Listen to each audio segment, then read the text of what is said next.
Welcome to DML Discovery Metal Legion. Today's a special day. Yes, I'm back in Australia, back in my massive home that I have, because for God's sake, majority of UK homes are incredibly small. I'm really surprised how big my house is now after traveling to the UK. Today, we're discussing my UK trip.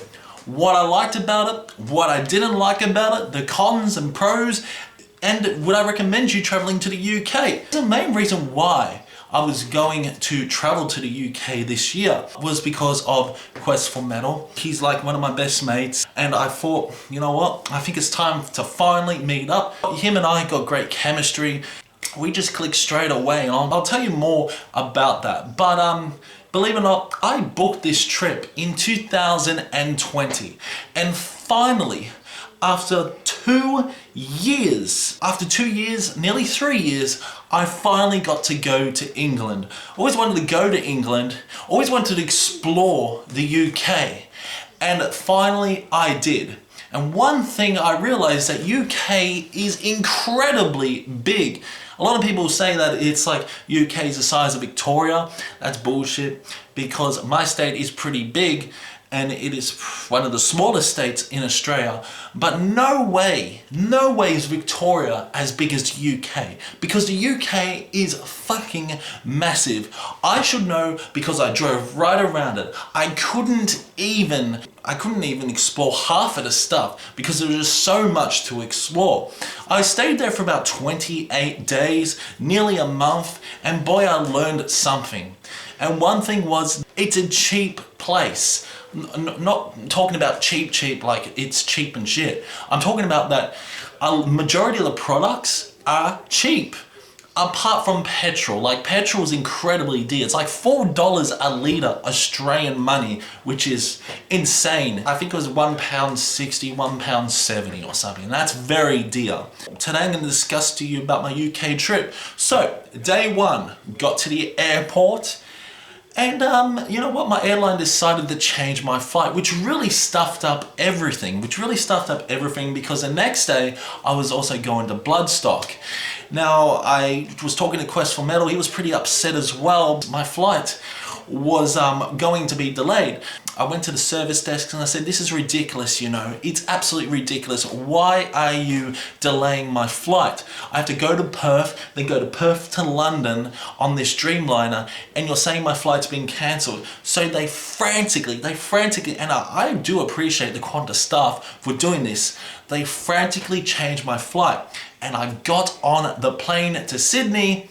Because I got on the plane to Sydney, they changed my flight, and from Sydney, I went to Singapore, and then from Singapore, I went to London. Finally arrived there after 28 hours. When I got there, I was so surprised that there was no customs, there was no immigration, there was nothing. All you had to do was scan your passport, and Bob's your uncle, you're off. You're off, waiting for the Enterprise shuttle bus to arrive. You get on the Enterprise shuttle bus and it takes you straight to the rental car service. And of course, I'm a pretty organized guy. I organized everything like years upon years before my trip. They bought the car, they upgraded me to a really nice Vauxhall SUV. It was sort of like a four-wheel drive, but it was a manual. Majority of British people drive manuals. I was on my way to Quest for Metal. Due to security reasons, I can't tell you where Quest for Metal lives because all you crazy fans will probably stalk him. But all I can say that it was a 5-hour drive. After going on such a long flight, which is about 28 hours, then going to the car, driving to this destination where he lives, you could say I was pretty fucking tired. I was really tired, but it was worth it, wasn't it? It was worth it. Got really big shock of how narrow the roads were as well. But I gotta say, the UK has incredible highways, which are motorways, which is really good motorways in England. Basically, I finally met Quest for Metal. You know what? We clicked straight away.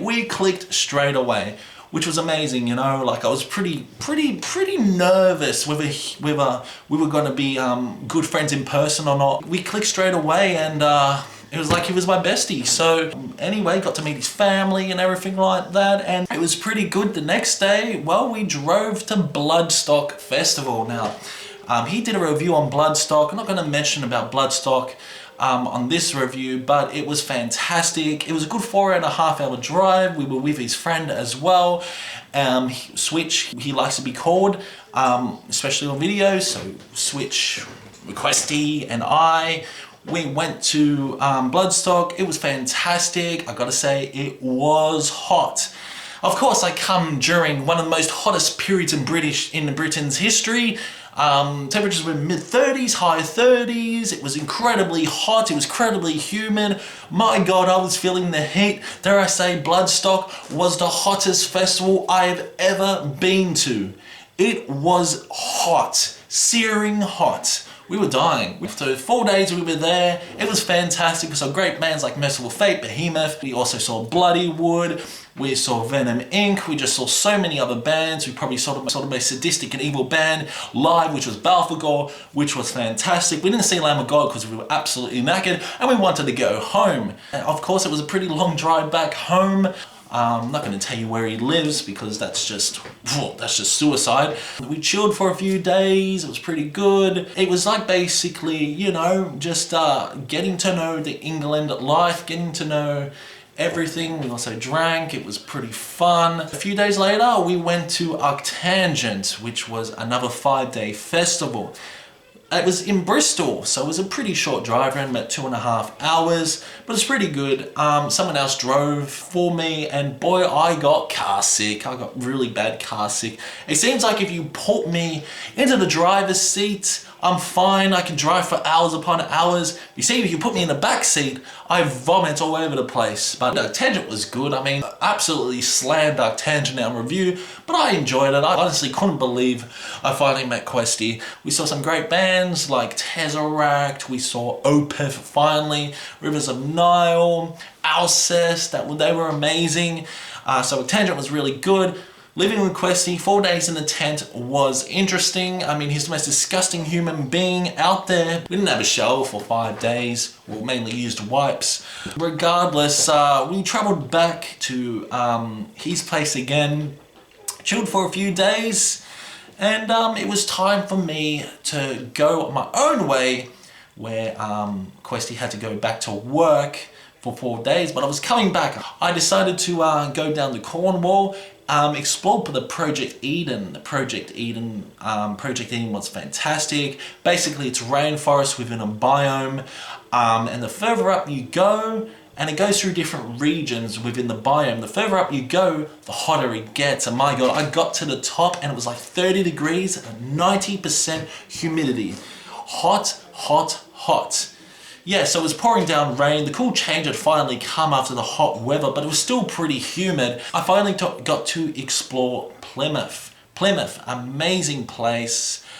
First of all, the drive to Plymouth was very interesting. The roads were so damn narrow, was going through villages. I'm not kidding, some of the roads were about this, probably about this thin. How are you gonna fit 2 cars within the roads? I'm not too sure, but you know what, there were bloody semi-trailers going past and everything like that. But you adapt to the roads in England. So much of England is just vacant space. It's just country. You'd think they would expand a little bit, expand the roads a little bit, you know, you'd think they'd do that. They like to be compact. They like to be compact. They like to be squishy. And especially their houses are pretty tiny as well, especially Questy's house, like holy shit. Yeah, little hobbits. Yeah, as I was driving to Plymouth, I encountered that my car had to go on a ferry to the city of Plymouth. So I was a bit shocked. I said, hang on, do I have to go on the ferry? What's going on here? But I eventually realized you had to go on a ferry to just sail to Plymouth. I was really confused then. There's a lot of moments where I was confused. Now there's one con that there aren't a lot of signs. There are a lot of intersections, a lot of junctions that are confusing to the foreign driver, you could say. And not to mention the roundabouts in England are absolutely nuts. The roundabouts are crazy. Like, you can expect 4-lane roundabouts. I'm not kidding. I went on a roundabout that was about a kilometer ride In Wales, in Cardiff, Wales, it was huge. It was bloody huge. And most of the roundabouts there are controlled by traffic lights. So that's really confusing as well. But you get used to the roundabouts. You get used to the roundabouts because some of these roundabouts are very similar to Australian roundabouts, especially the smaller roundabouts. But yeah, when you get to these big spiral roundabouts with 4 lanes, holy shit, it's a whole different story. And you got to really plan your lane changes as well when you're on the roundabouts. So there are really big roundabouts because they seem to don't like traffic lights. They seem to don't like intersections because roundabouts help the traffic flow a little bit more. I got used to the roundabouts because there are a lot of roundabouts, I swear I've probably been on 2,000 roundabouts when I was in England exploring. And like I said, the roads are incredibly narrow. They are. You have to be an experienced driver to drive on English roads. If you're a foreigner, like I was, and you got these big wide roads in Australia, I'm talking about big wide roads because holy shit, I feel like I am a little person in a giant world now because everything is so big here. Like, I couldn't believe how big my house was when I arrived. I'm really rambling here, but I gotta say that the roads were really good, especially the motorway. Like, England's probably got the best motorway I've been on. I think it's better than Australia's motorway, which is a freeway, highway, or whatever. It's just fantastic. You go to any place you want.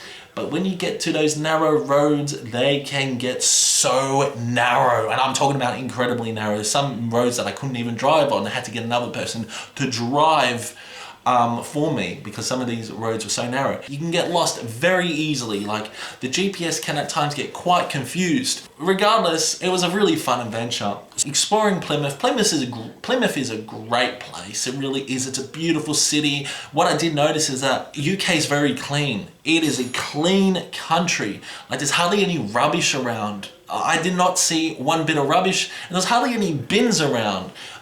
Which is crazy. Even Questies Town was beautiful, vibrant, beautiful, rich Victorian houses. And even the streets were so clean. I can't believe how clean England was. Went to Bristol, that was clean. Went to Cardiff, that was clean as well. Can't say about the trains, but I'll talk to you about the trains in Cardiff in a minute. It was really such a good experience, just exploring another city, just exploring the way they were living as well, and how cheap everything was. Amazing.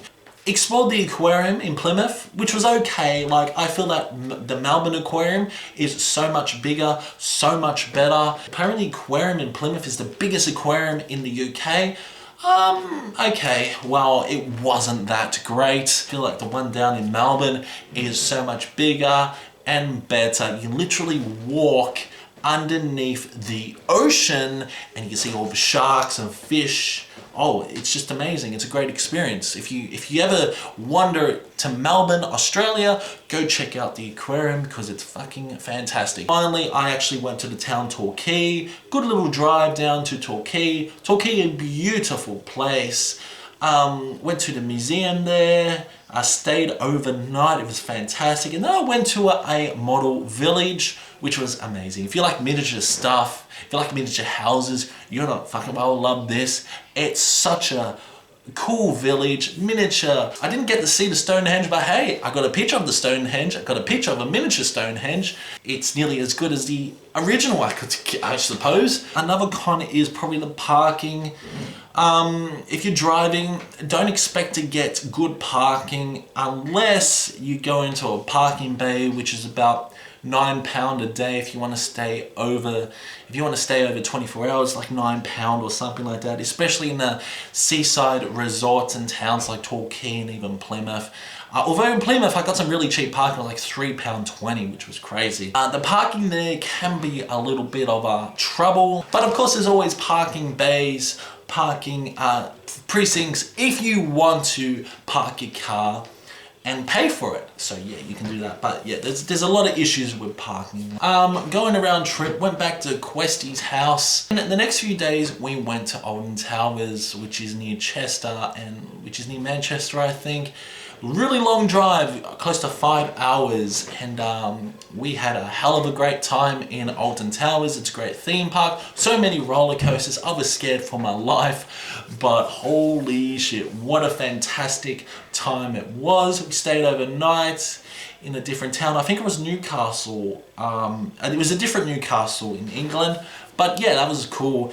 And then we went to the zoo as well, Chester Zoo, which was fun. We got to see monkeys, we got to see we got to see penguins, we got to see elephants, we got to see some cool animals. Then we had another 5.5 hour drive back to his house.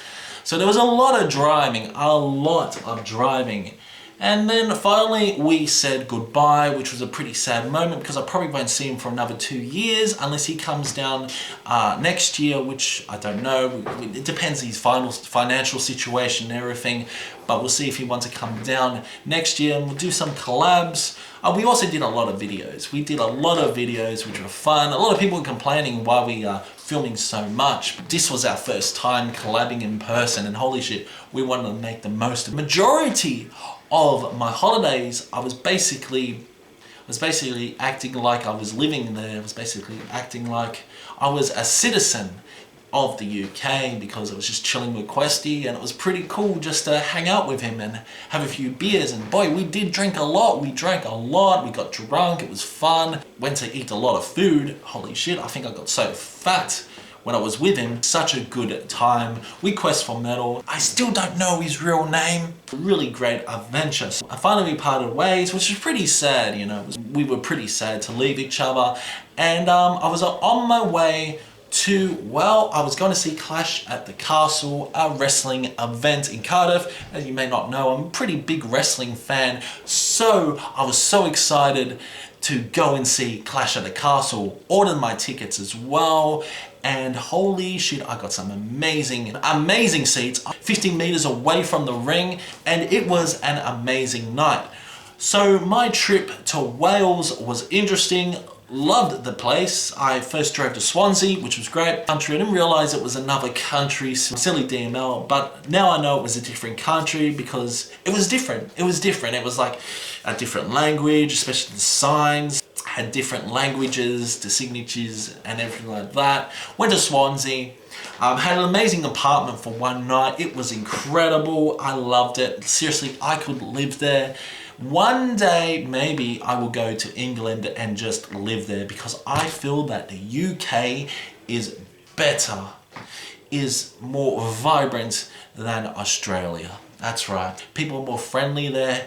Swansea was great. Beautiful city, beautiful seaside city, very cool pictures. Took a lot of photos. Then I travelled my way to Cardiff. Cardiff, this is when I encountered the Corrington Roundabout. Holy shit, the Corrington Roundabout is massive. Close to 1 kilometre, it is some massive beast roundabout. Couldn't believe it. There's like 6 exits or something. It's just merging with 12 roads. It's just absolutely crazy. But yeah, the Corrington Roundabout was massive. Finally got to my house. I hired for about 2 days, settled down there, and the next day it was the big event where I went to WWE Clash at the Castle, went to Cardiff, the city, and wow, it was amazing. There were so many people there, and literally Cardiff was embracing the WWE, which was amazing. It was at Principality Stadium.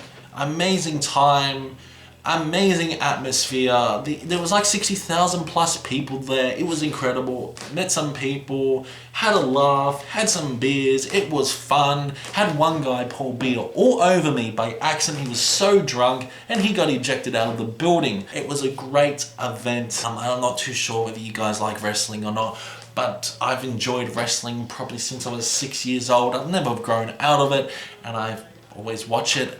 So I was very, very happy with the event, because the last wrestling event I went to was the Super Showdown 2018. That was at the MCG, and that was also quite a big event as well. But yeah, what an amazing event. So one negative thing was probably there was the incapacity. Like, when I say incapacity, the train service wasn't that great. It wasn't. It took me 3 hours to get home, to Philly, I think, I can't remember, to the suburb that I wanted to go to.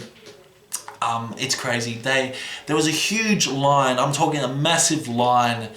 They were limiting people to the train station. There were hardly any trains running, and there were just thousands upon thousands of people trying to get home. I mean, Cardiff train network could have done a little bit better. If it was Melbourne, no one would care. No one would care. They'd have extra services. Just put so many people on trains. They wouldn't care. They wouldn't limit people on trains or anything like that. It seems like every city I go to, and especially Sydney as well, they always limit the people on trains, which is crazy. And if it's in Melbourne and there's like 90,000 people at the MCG or something, we all manage to make our way to the trains and organize ourselves. Like, there's really no management by anyone, but there is so much micromanagement within the train service in Cardiff, which was interesting in my opinion. The line was massive.